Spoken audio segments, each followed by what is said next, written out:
میں ایک مرتبہ میرٹھ کے علاقے سے چلا گجرات کے لیے، اور میں ایک ٹرین سے پہنچا حضرت نظام الدین ریلوے اسٹیشن۔ میں نے سوچا کہ ابھی 2-3 گھنٹے میرے باقی ہیں ٹرین میں، مجھے نماز پڑھنی تھی۔ میں نے سوچا کہ پہلے نمبر کے پلیٹ فارم پر مرکز نظام الدین سے جو پہلا پڑتا ہے اس کا جو بھی نمبر ہو، مگر وہ ذرا خالی رہتا ہے، وہاں سکون سے میری نماز ہو جائے گی۔ وہاں میں گیا تو دیکھا جتنے بھی وہ نل لگے ہوئے تھے سرکاری، وہ تمام کے تمام نل ٹوٹے ہوئے تھے، ان کی جگہ کسی نے مسواک جیسی چیز لکڑی گھسا رکھی، اور یہ کام تھا ان کا جو پانی بیچتے ہیں تاکہ لوگوں کو پانی نہ ملے۔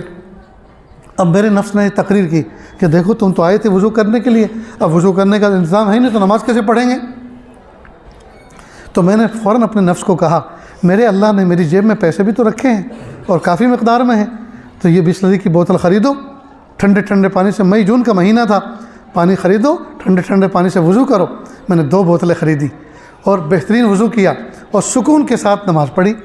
آج بھی جب تصور کرتا ہوں تو اس وضو کی ٹھنڈک محسوس ہوتی ہے۔ تو دوستو یہ پیسے اللہ نے دیے کس لیے دیے؟ وہ اسی لیے تو دیے کہ ہم استعمال کریں۔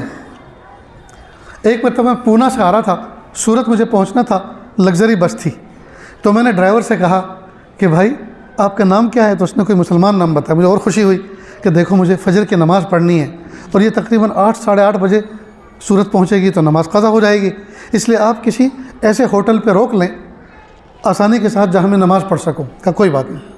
تو میں نے دیکھا کہ ایک تو مسلمان ہے، دوسرا اس نے وعدہ کیا، زبان دی ہے، اور میں نے اس وقت کچھ نیت بھی کی شاید کہ اس کو کچھ دے کے خوش کریں گے اس کو۔ اب اللہ کی شان فجر کی نماز کا وقت ختم ہونے میں آدھا گھنٹہ باقی ہے اور یہ روک نہیں رہا۔ میں نے کہا بھائی ہمیں کہیں نماز پڑھا دیں۔ کہ جی میں نہیں روک سکتا۔ میں کیوں نہیں روک سکتے؟ کہا میں نے روکی تو تھی۔ میں نے کہا 3 بجے روکی تھی۔ 3 بجے کوئی فجر کا نماز کا وقت ہوتا ہے؟ آپ مسلمان ہیں، آپ کو پتہ ہے کہ نہیں نماز کے اوقات ہوتے ہیں؟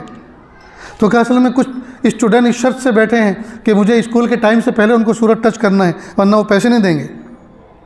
میں نے کہا اگر انہوں نے تم سے کوئی زبان دی ہے تو میں نے بھی تو کوئی زبان دی تھی، کوئی معاملہ کیا تھا آپ سے، آپ نے ان کی بات کا خیال رکھا اور میری بات کا خیال نہیں رکھا۔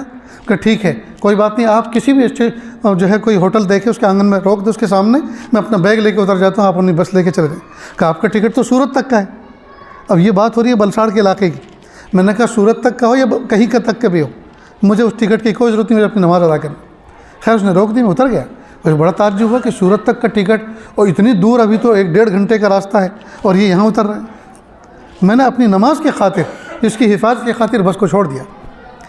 ہوٹل کے آنگن میں گیا، ایک کنارے پہ سامان رکھا، وضو کیا، سکون کے ساتھ فجر کی نماز پڑھی، گرم گرم چائے پی۔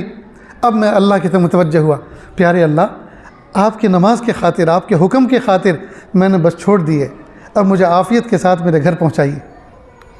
میں نے فون اٹھایا، کسی دوست کو جو قریب میں کسی مدرسے میں پڑھاتے تھے ان کو فون کیا کہ مجھے اپنے گھر جانا ہے اور ایسے ایسے بس میں نے چھوڑ دی ہے، تو جو کرائے پہ اپنی گاڑی چلاتے ہوں کسی سے بات کرو اور فلاں ہوٹل کے آنگن میں آپ وہ گاڑی بھیجو۔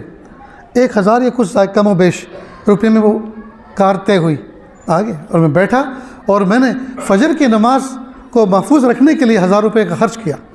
کس کے لیے خرچ کیا؟ اللہ کے لیے۔ پیسہ کس کا دیا تھا؟ اللہ کا دیا تھا۔ اس کا دیا ہوا اسی کے راستے میں خرچ نہ ہو تو کہاں ہوگا؟ حرام میں خرچ کریں؟ یہ پیسے اللہ نے حرام میں خرچ کرنے کے لیے دیے؟ یہ اللہ پاک نے یہ پیسے اللہ کے حکموں میں خرچ کرنے کے لیے دیے، لیکن افسوس کی بات ہے ہم اللہ کے حکموں میں خرچ نہیں کرتے۔